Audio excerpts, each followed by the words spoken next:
De volta para o quarto e último bloco do nosso encontro sobre interceptação telefônica e captação ambiental. Falamos então sobre a captação ambiental, novidade aí trazida pelo pacote anticrime, que regulamentou finalmente este meio de obtenção de prova.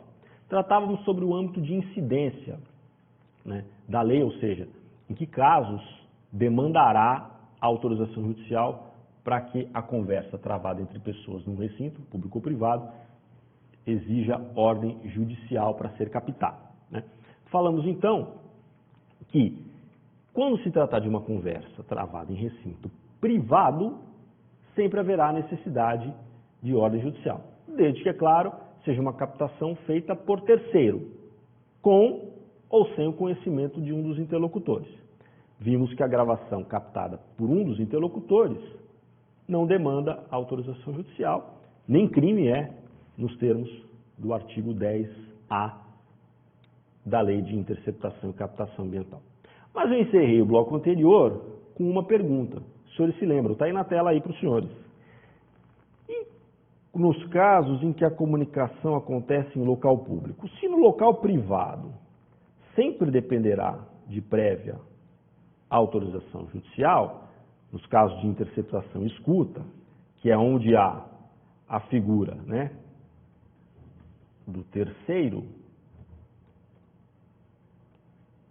se no privado sempre há necessidade, porque parte-se do pressuposto que essa conversa é travada em caráter sigiloso, e nos casos em que a comunicação acontece em local público, professor, o que diz a doutrina?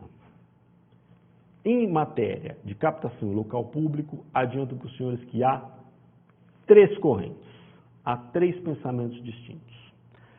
A primeira corrente entende da seguinte forma: a captação em local público recebe o mesmo tratamento da captação em local privado.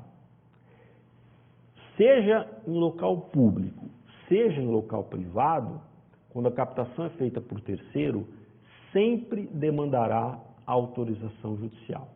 Mas por quê, professor? Porque a lei não faz distinção. A lei não diz que ela se aplica só às conversas travadas em recinto privado. Se a lei não distingue, não cabe ao intérprete fazer esta distinção, é o que diz os defensores desta corrente. Até porque, segundo estes, estamos aqui tratando do afastamento, da mitigação de um direito que é constitucionalmente assegurado, que é o direito ao sigilo das comunicações e à intimidade. Então, para os defensores desta corrente, que fazem uma leitura mais restritiva, né, tanto em local público quanto em local privado, se a conversa é captada por terceiro, necessitará de autorização judicial, porque a lei não distingue. Está aí para os senhores na tela a primeira corrente. Captação ambiental em local público sempre dependerá de autorização judicial, recebendo o mesmo tratamento das conversas mantidas em local privado.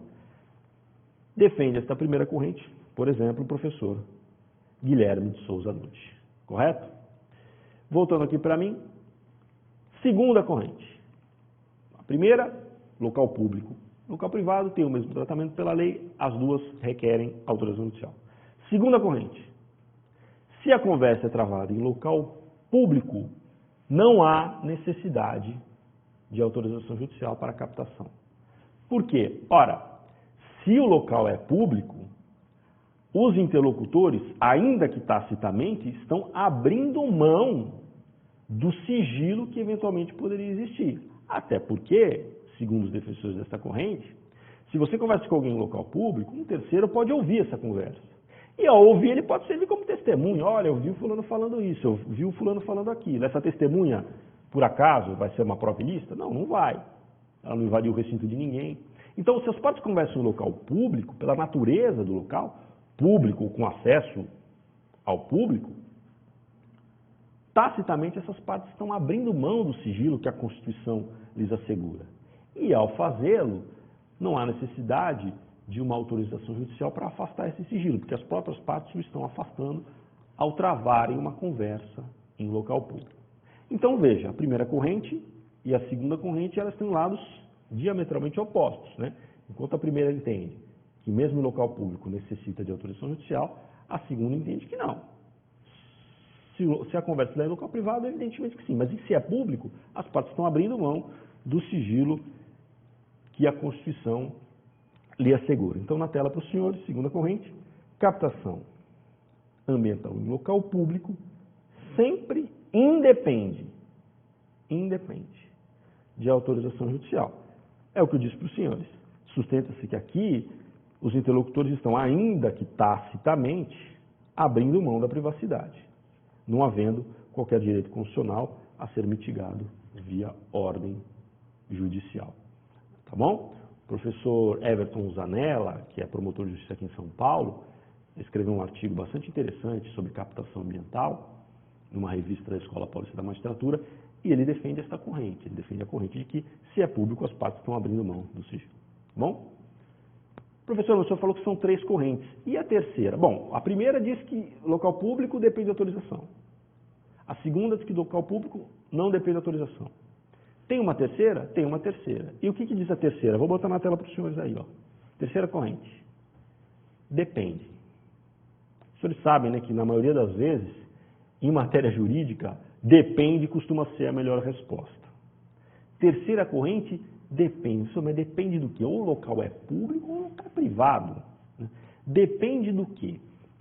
Vou explicar para os senhores. A terceira corrente, na verdade, ela é um desdobramento da segunda. Segunda, que é a que defende que em local público não depende da autorização. A terceira corrente, ela parte desta premissa. A terceira corrente parte da premissa que, sim, se a conversa é travada em local público, via de regra, não há sigilo a ser preservado. Mas a terceira corrente, ela vai além. A terceira corrente diz o seguinte: mas será que não existem algumas conversas que, mesmo travadas em local público, elas não guardam um certo caráter sigiloso? Mas como é que eu vou identificar, professor? O sujeito está conversando na rua, como é que eu vou saber se essa conversa que ele está tendo é sigilosa ou não é? Será que o sujeito está conversando, tem que segurar uma plaquinha? Conversa sigilosa, não se aproxime. Está com a placa, então tem que ter autorização judicial porque a conversa é sigilosa. Como que eu faço essa distinção do que é conversa de caráter sigiloso e o que não é? Para explicar isso para os senhores, eu vou me ater a um exemplo que eu acho que fica mais fácil. Imagine a seguinte hipótese. O senhor ou a senhora, advogado, advogada, é constituído para defender alguém réu num processo criminal. O senhor apresenta lá a sua resposta à acusação, nos termos do 396A do CPP, o juiz aprecia, entende que não é caso de absolução sumária, que não se encontra nenhuma hipótese do 397, marca a audiência de instrução e julgamento nos termos do 399. No dia da audiência, o senhor é intimado, o seu cliente também, os senhores chegam lá para a audiência, são ouvidas as testemunhas de acusação, são ouvidas as testemunhas de defesa, arrolados pelo senhor ou pela senhora na resposta à acusação. E ao final das oitivas, o juiz diz o seguinte: bom, doutor, doutora, nós vamos dar início ao interrogatório do seu cliente. O senhor quer dar uma palavrinha com ele antes dele ser interrogado? Não, direito do advogado, conversar com o seu cliente antes do interrogatório. E o senhor ou a senhora, sim, excelência, eu gostaria sim de conversar com o meu cliente antes. Pois não, o senhor fica à vontade. O senhor e a senhora vão sair da sala, junto com o seu cliente, e ali ainda dentro do fórum, numa antessala, né, numa sala reservada, ou até no corredor, ali num banco, senta-se com o cliente e começa a orientá-lo, na condição de advogado, acerca do que ele pode, do que ele deve ou não deve falar no interrogatório. Olha, a prova está nesse sentido, orienta o senhor a ficar em silêncio, acho que o senhor tem que dar a sua versão, enfim, o senhor orienta o seu cliente. Primeira pergunta que eu faço: esta conversa do senhor e da senhora com o seu cliente, no corredor de um fórum criminal, está sendo travado em local público? Ora, me parece que sim. O corredor de um fórum criminal é um local público, é um prédio público. Qualquer pessoa pode ter acesso, passando ali pelo detector de metal. Até o público tem acesso. Eventualmente, está tendo um julgamento pelo tribunal do júri, por exemplo, as pessoas podem entrar, podem assistir, estagiários de direito, enfim. O local é público. será que esta conversa, ainda que esteja sendo travada em local público, será que ela não tem um caráter sigiloso? A conversa entre o advogado e o seu cliente não tem um caráter sigiloso? A própria lei diz que tem. Será que eu posso, então, pelo simples fato desta conversa sendo tratada dentro de um prédio público, pode o promotor ou um policial ir lá com o juiz, ir lá com um microfone de alta performance e captar essa conversa que o senhor ou a senhora conversou com o seu cliente e depois usar isso no processo em desfavor do réu? Vou mais longe ainda.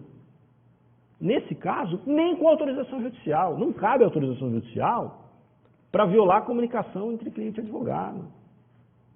O que caberia, claro, é se o advogado fosse investigado. Claro, se o advogado está praticando crime junto com o cliente pratica um crime do colarinho branco e o advogado está lavando dinheiro, os dois são investigados. Claro, caberia uma interceptação ambiental. Agora, na condição de advogado, a orientar o seu cliente, essa conversa sigilosa não pode nem ser captada, nem que com autorização judicial houvesse.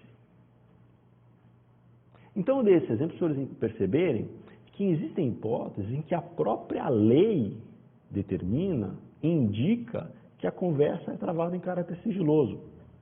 Um outro exemplo, um médico conversando com o seu paciente no saguão de um hospital público, ou na porta de um hospital público. O prédio é público? É.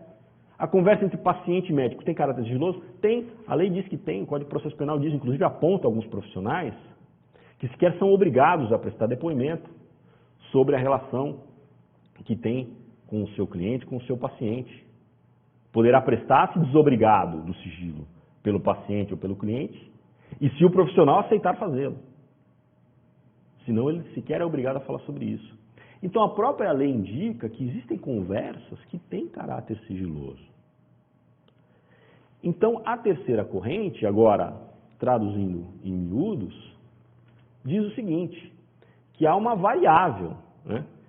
Existem, portanto, conversas que, mesmo tratadas em local público, são travadas em caráter sigiloso.